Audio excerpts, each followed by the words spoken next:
हालात यहीं पे बिगड़े पड़े हैं भाई साहब, और कहीं पर नहीं बिगड़े। मैं बतला दूं, पिछले दिनों मैं बतलाता हूँ। देखो महिलाओं के संग दिक्कत क्या है भाई साहब, जब ये सास बनती है ना बहू अच्छी नहीं मिलती, जब बहू बनती है तो सास अच्छी नहीं मिलती, जब देवरानी मिलती है तो जेठानी अच्छी नहीं मिलती, जब जेठानी मिलती है तो देवरानी अच्छी नहीं मिलती, जब भाभी मिलती है तो नंद अच्छी नहीं मिलती, जब नंद मिलती है तो भाभी अच्छी नहीं मिलती। और बात रही पति की, वो तो आज तक किसी औरत को ढंग का मिला ही नहीं। देखो इस बात पर भी ताली बजा दी भाई साहब आपने। इससे पता चलता है कि घर में बहुत गुलामी की जिंदगी जी रहे हो आप। बस मैं इसमें एक बात और बतला दूं भाई साहब, देखो इसमें कोई दोष वाली बात नहीं है। हरिद्वार की तरफ 2 बसें जा रही थी, आगे वाली बस में सास, पीछे वाली बस में सारी बहुएं। तो सास वाली बस खाई में गिर गई। भाई बहुत परेशान हूं आप तो सास से, बिल्कुल किलकारी सी मारी है इस बात पे, बताओ। तो सास वाली बस खाई में गिर गई, ये देख के बहू वाली बस में एक बहू ने रो रो के, हो मेरी सास, हो मेरी सास। सबने बोला ओह तू तो बहुत प्यार करती थी। कह रही ना मेरी वाली तो आई ना। तो हम आज ऐसी जगह पे फंसे पड़े हैं भाई साहब। हालांकि मुझे पता है ये यात्रा हमारे को आदरणीय मंजीत जी तक करनी है, और ये बस मेरी एक छोटी सी बात मान लेना। हालांकि चाय वाले आ गए हैं मंच पर। अच्छा चाय वालों को कुछ कह भी नहीं सकते, पता नहीं कल कौन सा प्रधानमंत्री। हाँ मैं भाई साहब पीछे से आदेश हो रहा है, बहुत कम समय में ये पूरी करनी है। मैं जुड़ना चाहता हूँ आप सबसे। अच्छा बस एक बार हाथ उठा के भाई साहब, आप जो बैठे हुए हो ना, एक बार इस कुर्सी पे आ जाओ आप। हाँ आपसे कह रहा हूँ, नहीं वो क्या है, वो लाइट आपके सर पे पड़ रही है और सीधा चौंधा मेरी आंखों पे आ रहा है। तो मैं यूं यूं करके तो कविता पाठ कर नहीं सकता भाई साहब, और इसमें कोई शर्म वाली बात नहीं है। किसी भी विनोद जी एक बात बताऊं, देखो आप चोटी के कवि हो, ये चोटी के श्रोता हैं, वो अलग बात है। चोटी वाली जगह साफ हो गई, और सबसे लोग पूछते तुम्हारे बाल बच्चे कितने हैं, इनसे पूछते तुम्हारे बाल बच्चे ही कितने हैं। अच्छा इस चांद की वजह से इन्हें करवा चौथ को सारा दिन टोपी पहननी पड़ती है, कभी घरवाली इस चांद को देख के व्रत ना तोड़ दे। वाह जोरदार तालियां बजा दो भाई एक बार भाई साहब के लिए, इनकी चांद के लिए। इसमें कोई शर्म वाली बात नहीं है। किसी भी पुरुष के सर पर 2 ही स्त्रियां हाथ फेरती हैं, एक माँ और एक पत्नी। जब माँ हाथ फेरती है तो बाल बढ़ते हैं, और ऐसा लग रहा है आपको देख के लग रहा है जैसे पूरे बाजना ने हाथ फेर रखा। हालांकि मुझे मैं आप सबके बीच में कुछ पढ़ना चाहता हूं। देखिए एक बस मुझे हाथ उठा के बताइएगा, मैं एक सवाल पूछ रहा हूं। हमारे दिल्ली और हरियाणा में सुभाष जी आज भी ऐसा होता है कि जब लड़की की विदाई होती है तो लड़की का मामा लड़की को कंधे पे उठा के डोली वाली कार तक छोड़ के आता है। कोई प्रथा जानता है ये वाली? हाथ उठा के बताइएगा। अच्छा बाजना में भी है, बस अब आप समझोगे भाई साहब, और जिसने नहीं समझा मैं बतला दूं। ये प्रथा दिल्ली में हो रही थी, दिल्ली में नहीं बाजना में ही हो रही थी, और लड़की का वजन भाई साहब 150 किलो। जिसने नहीं सुना दोबारा से सुनो, 150 किलो। बेटे जो चीज तू जो चीज तू पी के गंदे गंदे इशारे कर रहा है ना मुझे, ये हमारे चीफ मिनिस्टर ने गली गली में खुलवा रखे। हाँ पर कोई बात नहीं, सुनना, लड़की का वजन भाई साहब 150 किलो। पर सबसे बड़ी बात यह कि लड़की का कोई सगा मामा ही नहीं था वहां पे। अब जब सगा मामा नहीं था तो लड़की के बाप ने गांव के लड़कों से ही बोलना स्टार्ट किया, अरे बेटे सुनियो, बेटे सुभाष, बेटा उठा दियो। तो सुभाष तो बचपन से स्टापुर खेलता आ रहा उनके संग। सुभाष को तो पता है वो जैसे स्टापुर पे कूदती थी, मां कसम तू इस नोटों की पूरी माला बना के लाएगा ना, गले में उठा के तुझे चुम्मा करूंगा मैं चाहता हूं आज इस मंच पर एक गुड़िया मंच पे पढ़ रही है। मैं चाहता हूं ये 100 रुपये मैं उस कन्या को दूं, क्योंकि उस मंच पे बहुत बड़ा पर्दापण है। नहीं अगर 500 का देना चाहते हो तो बतला दूंगा। हाँ वो तो ये खुद ही रखेगा। हाँ 2000 का तो इसे बंद हो गया, अब 2000 वाले भी दे सकते हो, बंद हो गए। मुझे बंद करवा। हाँ सुनिएगा भाई साहब, तो यहां तो सुभाष जी को पता था कि भाई लड़की का वजन 150 किलो, बचपन में स्टापुर पे कूदती थी, स्टापुर चकनाचूर करके रख देती थी। तो जैसे ही बोला बेटे सुभाष उठाइए, तो सुभाष एकदम, मेरा तो पथरी का ऑपरेशन, डॉक्टर बोल रहे थे जरा सा झुकेगा तो पथरी फट के, अच्छा ठीक है कोई बात नहीं। बेटे मुफतलाल, बेटे उठाइयो।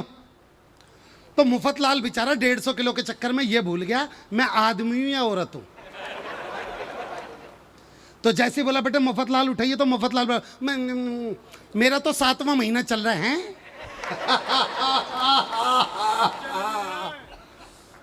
हाँ इनका तो चल भी रहा है भाई साहब, देख लो। कति ना 8वां लग रहा मुझे तो। हाँ 7। तो जैसे उसको बोला, ऐसे में भाई साहब आपने देखा होगा गांव खेड़े के मोहल्ले में कोई भी मदद के लिए आ जाता है तो पीछे 42 किलो का एक व्यक्ति सबसे कह रहा बाबूजी मेरे लायक कोई काम हो तो बताना, मेरे लायक कोई काम हो तो। बेटा बैठ जा तू, बेटा तेरी चॉकलेट के चक्कर में तेरे अंकल जी देख बेटा मंच पर हुट हो जाएंगे बेटा, हाँ बस तू थोड़ी देर बैठ जा, बहुत अच्छी बच्ची है। तो पीछे एक 42 किलो का व्यक्ति खड़ा हुआ बोल रहा कर बाबूजी मेरे लायक कोई काम हो तो बताना।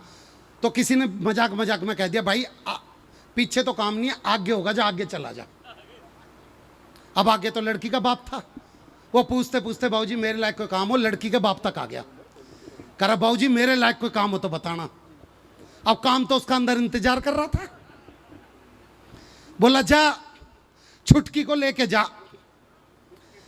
अब उसने छुटकी देखी, कह रहा कहाँ अंकल जी यहां।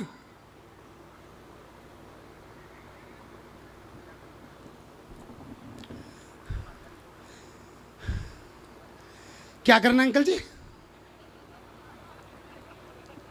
उठाना है। अंकल जी इसको उठाने में तो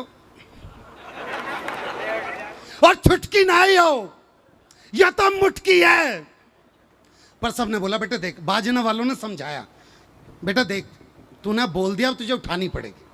तो बाबूजी उसने उठाने की छोटी सी कोशिश की तो रीढ़ की हड्डी में से चटक की आवाज आ गई। अब उससे उठा नहीं। इतने में ये बच्ची आई भाई साहब। इस बच्ची ने सुल्तान फिल्म का गाना गाया उसका कॉन्फिडेंस बढ़ाने के लिए। खून में तेरे मिट्टी, मिट्टी में तेरा खून, ऊपर अल्लाह नीचे धरती बीच में तेरा जुनून। भाई साहब उसने लड़की उठा ली, पर उस घर का आंगन इतना ही बड़ा था जितना यहां से लेके वहां की दीवार। वो लड़की को लेके जैसे तैसे आधे रास्ते तक ही पहुंचा था कि लड़की के मन में फिर मां के प्रति प्यार जग गया।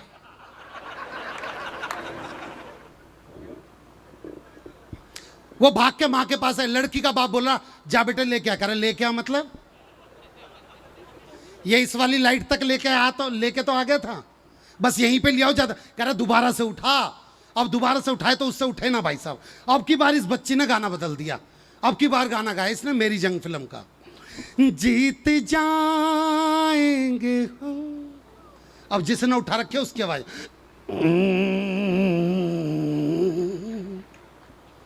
बच्ची ने फिर गाया, जीत जाएंगे हम तू अगर संग है। अब जिसने उठा रखे उसका जिंदगी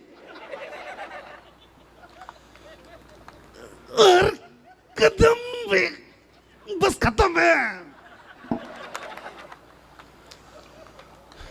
वो थोड़ा सा आगे बढ़ा, वो थोड़ा सा आगे बढ़ा तो उसकी लड़की की बड़ी बहन जो कि 175 किलो की थी, उसने अपना 25 किलो का हाथ उसी कंधे पर रख दिया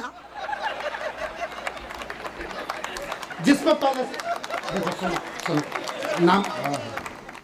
यकीन मानो जिस तरीके से तुमने माला पहनाई है ऐसी तो मेरी लुगाई ने भी नहीं पहनाई थी।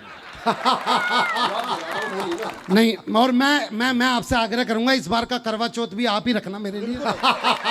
मैं घरवाली को कैसे भी समझा के आऊंगा पर तुम्हारा व्रत खुलवाने आऊंगा। हाँ, बैठो भाई। जय भाई साहब। उस लड़की की बड़ी बहन जो कि 175 किलो की थी, उसने अपना 25 किलो का हाथ उसी कंधे पर रख दिया जिस पर पहले से 150 किलो पड़ा था, और हाथ रख के बोलिए देख ससुर को पिता की तरह देखियो, सास को माँ की तरह देखियो, नंद को बहन की तरह देखियो, और देवर को वो बोला तू लिख के दे दे मैं गाड़ी में दे दूंगा। भाई साहब थोड़ा सा आगे बढ़ा तो लड़की का बाप रो रहा, कह रहा हो।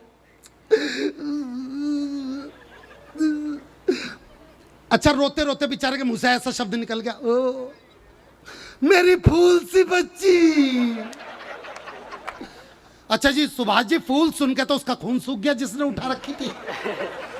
कह रहा कौन सी बच्ची?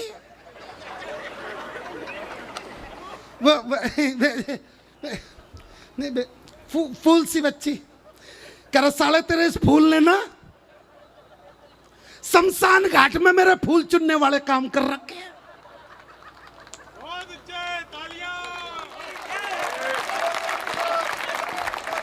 झाड़ी वाले बाबा की। थोड़ा सा आगे बढ़ा तो जिसने उठा रखी थी उसकी पत्नी और उसका लड़का वहीं पे खड़े, जिसने उठा रखी थी और पत्नी खड़ी, आज ना बचे ये तो गए। उसका ध्यान अपनी पत्नी की तरफ, बोला कौशल्या रो क्यों रही है? बोली रो ना तो क्या करूं, आज या तो ये विदा हो जाएगी या फिर मैं विधवा हो जाऊंगी, रोना के है। पर ऐसे में भी उसका दिमाग देखना क्या बोला उसने, सुभाष जी आप सुनना। बोली रोना क्या है, या तो आज ये विदा हो जाएगी या फिर मैं विधवा हो जाऊंगी, रोना क्या है? बोला अगर मुझे कुछ हो जाए तो अपने छोरे को सुभाष चौधरी जी से मिलवा दियो। कहीं ना कहीं तो राजनीति के चक्कर में एक पान का ठोला खुलवा के रखती। थोड़ा सा आगे बढ़ा भाई साहब, अब आगे बढ़ते लड़की की बुआ आ गई। लड़की की बुआ खुद 40 किलो की और जमीन पे लेट के उसके दोनों पैर पकड़ लिए। बोली मैं मर जाऊंगी, मैं अपनी बेटी को ना ले जाने दूं, मैं मर जाऊं। बोला देखियो हाथ से छूट रही है और तुझ पे गिर गई ना तो सचमुच की मर जाएगी। बुआ साइड में खड़ी होगी। बुआ साइड में तो थोड़ा सा आगे बढ़ा, इतने में एक पंडित जी आया, कह रहे जजमान मुझे लग रहा है इस लड़की को उठाने में बहुत ज्यादा कष्ट भोग रहे हैं, मैं अभी हनुमान चालीसा पढ़ देता हूं, बिल्कुल गेट तक इसे लेके पहुंच जाएंगे। वो बोला भाई महामृत्युंजय का जा पाता हो तो पढ़ दे एक बार। थोड़ा सा आगे बढ़ा, अब बिल्कुल गेट तक आ गया, उसे डोली वाली कार भी दिखाई दे रही है। इधर में फिर पीछे से किसी ने आवाज लगा दी, अरे भाई लड़की की दादी कुछ कहना चाह रही है। कह रहा सालों मेरी सुपारी उपारी ले रखी है के? अब लड़की की दादी बुलाएगी, लड़की की दादी को 2 तो लड़के उठा के लेके आए। अब लड़की की दादी ने बोलना स्टार्ट किया,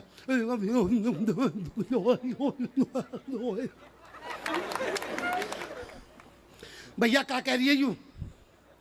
क्या भैया बुजुर्ग हो रहता है, सांस फूल रही है। कह रहा सालों किसी की सांस उखड़ भी तो रही है। अब लड़की की दादी ने रोना स्टार्ट किया। अच्छा पहले की दादियां जितनी भी होंगी वो सब एक गाना बोल के लड़की विदा करा देती थी। बोली हो मेरी चिड़िया उड़ गई रे, ओ मेरी चिड़िया। बोला किसी के तोते भी तो उड़ा रही है।